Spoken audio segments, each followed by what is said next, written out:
Hello everyone. Assalamu alaikum wa rahmatullahi wa barakatuh. Kusoo dhawaada casharkeena maanta.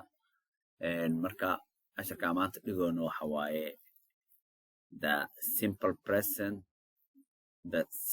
present of verbs or other than the verb to be. Many verb yaasha kale. Many verb to be waxa waaye is, are, kuwan ahayn simple present igo. The formation of the simple present tense se u samaysmato simple present is everyday camal tennis ka la dhaho simple present ga marka chapter 2 waaye buuga aan dhigoono waxa waaye grammar waxa waaye free english grammar ay dhahan marka chapter 2 aan marona marka grammar ka waaye no marka grammar ka brailleskiisa ka helaysiin marka cashirkiisa labaad waaye so the simple present of any verb other than verb to be many simple present of ficil kasto oonan ahayn verb to be ga is formed from the pair infinitive of the verb marka pair waxa laga wadaa markino natural waxan wax lagu dareen waa no basic and simple many no value added many wax ma la bedelo wax ma lagu daraayo wax ma laga bedelayo verb soo yahay sidiisa loo soo qaadanaa as shown in the following example sida ku xusun ama lagu arkayo tusaalooyin soo socdo the bare infinitive of a verb consisted of the infinitive without the word many to ku jirayso no to do many to clean to hebel waxaas waay marka toodaas leelaga gooyaa the bare infinitive is the form in which English verbs are usually listed in dictionary for example dictionary-ga ereyga sida loo listig soo buugga looga helayo markano bare infinitive ka marka infinitive markuu yahay to be to walk to work waaye laakiin bare markii la dhaho tuuda laga reebaa be walk work so marka bare infinitive ka waxa waaye walk kaligeed oo waxna ma ka horeyso waxna ma lagu daraayo ing wax ay jirto mala sideeda loo soo qaadanaa that's called bare infinitive marka maqalnana waxa waaye to a mar walba ka horeyso infinitive verbs marka la dhaho to a ka wada horeyso marka bare markay tahayna ficilkoo sidiisa la qaadanaa in the simple present of verbs other than the verb to be the form of verbs used with the subject I, you, we, and they is the same as the bare infinitive ka many markino and I do you do we do they do saas oo kale waa I clean you clean we clean they clean so that is the same as the bare infinitive ka ekahe marka saas waa marka marka waxa isbedelaya waxa waaye the form of the verb used in the subject he she it la isbedelayo it has ending s lagu daraa added to the bare infinitive ka markano wixii oo she third person markuu yahay s lagu daraa markano I work you work he works s lagu daraa she works it works we work they work so marka waxa isbedelaya kaliya waxa waa s-tan oo lagu daraayo saddexdan waaye he she it saddexdaneti isbedela only those three the rest waxay noqonayaan ereyga sidiisa loo soo qaadanaa taas waxa dhan la isbaro the form of the verb used in the subject he she it is generally referred to as third person singular lagu magacaabaa third person singular so see the exercise 1 so the simple present of the verb have markay imaado and the simple present of the simple present of the verb to have is slightly irregular since the bare infinitive is have whereas the form of the used in the third person has oo naqana waxyar oo isbedela irregular meesha ka naqana the simple present of the verb to have is conjugated as follows sana loo conjugate gareeya conjugation waa ereyada markano sida loo naqanayso markii I laga hormariyo waxay naqanaysaa I have you have he has she has it has we have they have so marka waxa isbedelaya kaliya waxa waaye saddexdan he she it have has isu bedeshay little bit mesh irregular ka tahay s ma lagu daro markaan total is bedeshay marka the spelling rules higaada sidoo loo spell gareynayo for adding s in the third person singular so some verbs change their spelling when s is added in the third person singular for and verbs ending y amal markay tahay the English letters A, E, I, O of the vowels are generally referred to as vowels the other English letters are generally referred as consonants marka no shanta hab marka laga reebo vowel ay noqonayaan the rest waxa la dhahaa consonant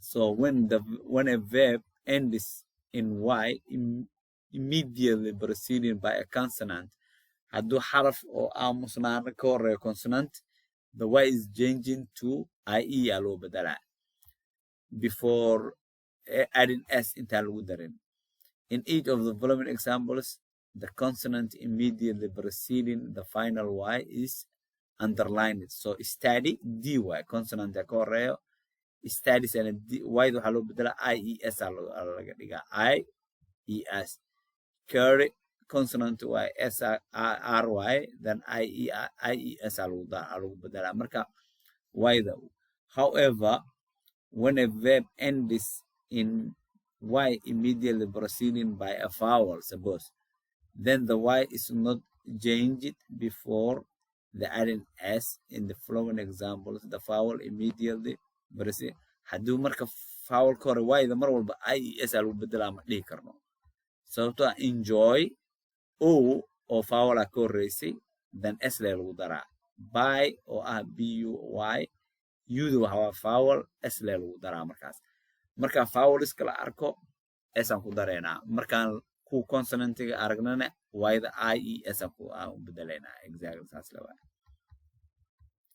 and verbs ending in o okay when a verb ends in o hadduu ku dhamaado the letter e is added before s lacala do oo kale das ee naqane es aa lagu daraa markaas eco ee naqa ecos ee naqa es aa lagu daraa go goes ee naqane so waxa waaye marka inaan ogaano sharciyadan haddii o u dambeeya xarafka es inaan keenno waaye o hadduu u dambeeyo haddana hadday oo vowel ka soo horeeyane s aan ku dareynaa marka kaas sharciga kala biid inaan bara haddana sida waxay barayaan verbs ending in ch marka verbka uu ku dhamaado ama s ama sh o x or z or z dad qaarkiis dhahaan when a verb ends in a sibilant sound such as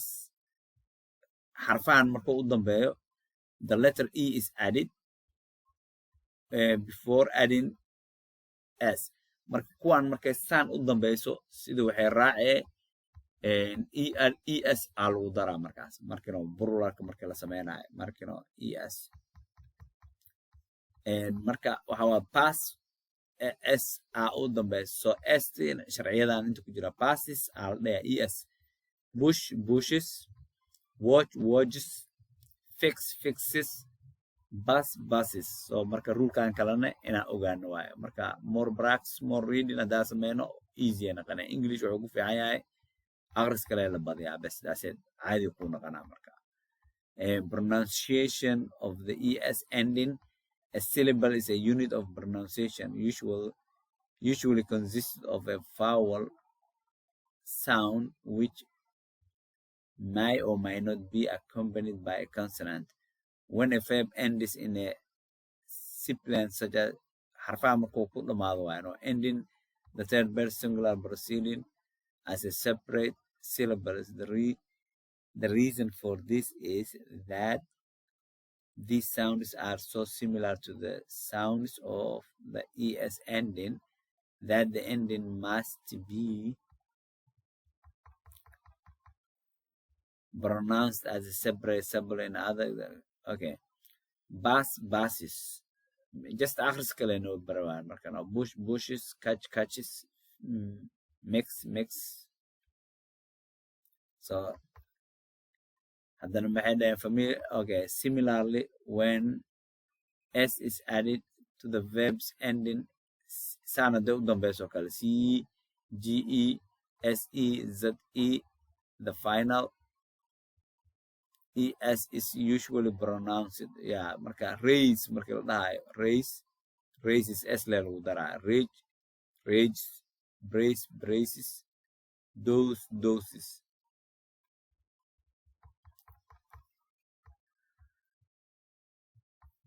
However, when s is added to a verb ending in e preceded by a letter other than c, g, s, z, in the final es is not pronounced as a separate syllable in each of the following examples. Both the bare infinitive and the form of the verbs used in the third person singular consists of one syllable. Makes, makes, smile, smiles, dine, dines, save, saves. Then number 4 waxa waa auxiliary verb waxa la dhahaa helping verbka markin of ficilada oo helpingka. When the exception of the verb to be, verbs in a modern English use the auxiliary do to form questions and negative statements in the simple present. The simple present of the verb to do is conjugated as I do. So sida su'aala inaga caawinaya markii oo xarfo kale isticmaalno verb to do aa loo baahan yahay su'aal markii rabo in la sameeyo. I do, you do, he does, she does, it does, we do, they do.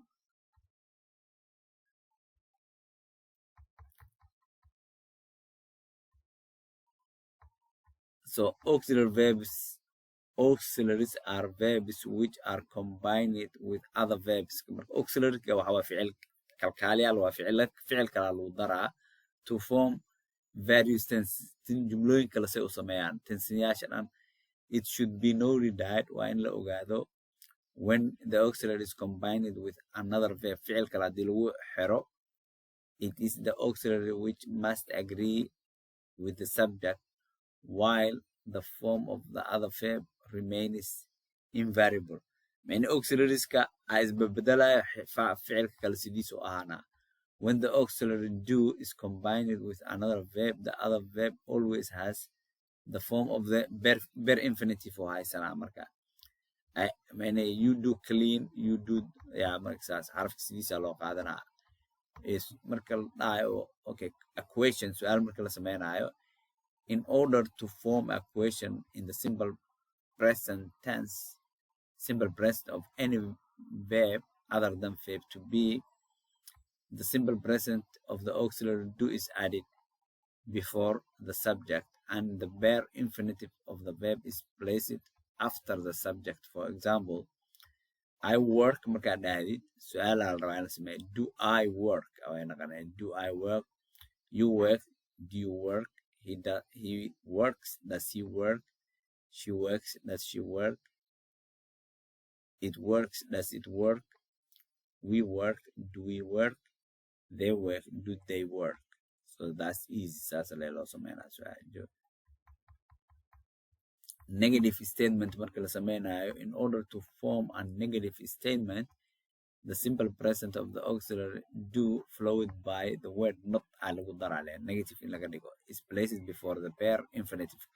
Bare infinitive waxa waaye ficilki oo waxba lagu darin oo sidiisa original. For example, I work, I do not work.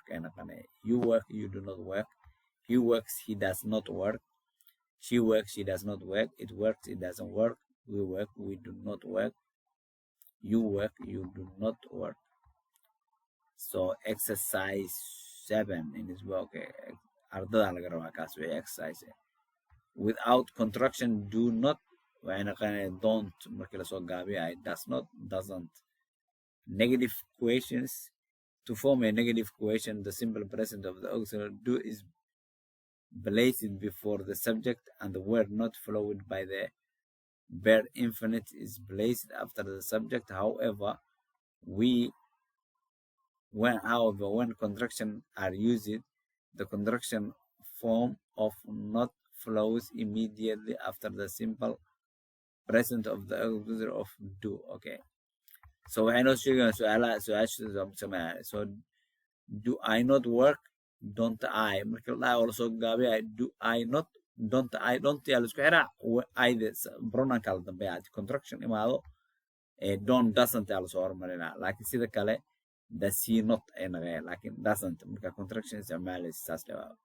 Does it work? Doesn't it work? Doesn't aa lasoo hormariyaa marka inta iyo dasta waa laisku dhejinaa haddii contraction tahay haddii laakiin caadi loo qoraayo do I not don't I do I not same thing level.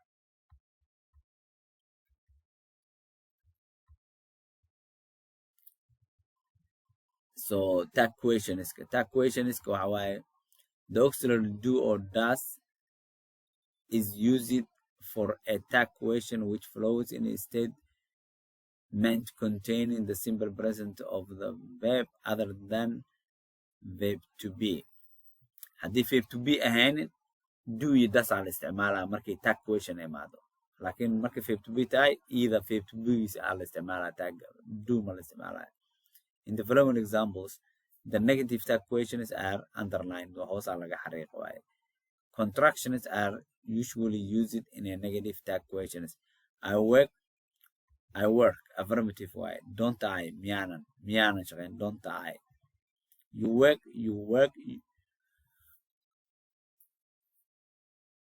don't you. He works doesn't he. She works she doesn't she. It works doesn't it. We work don't we. They work don't they.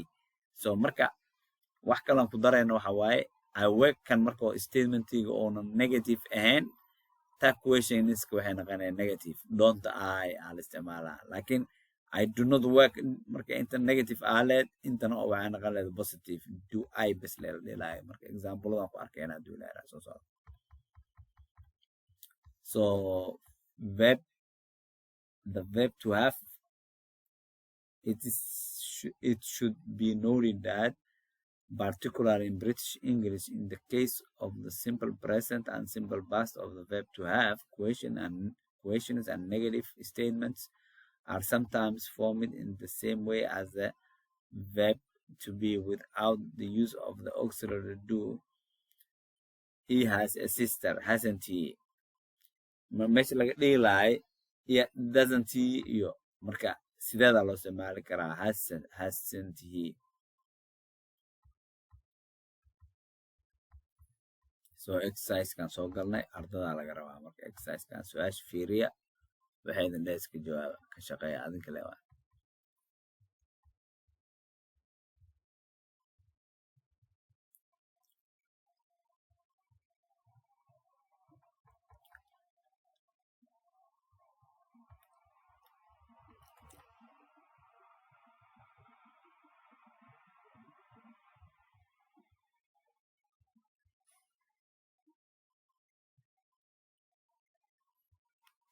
So su'aalahaas aragteen jawaabahoodu waa kuwaana tartiib u fiirsada isku barbardhigta adinka le haduu ilaahay.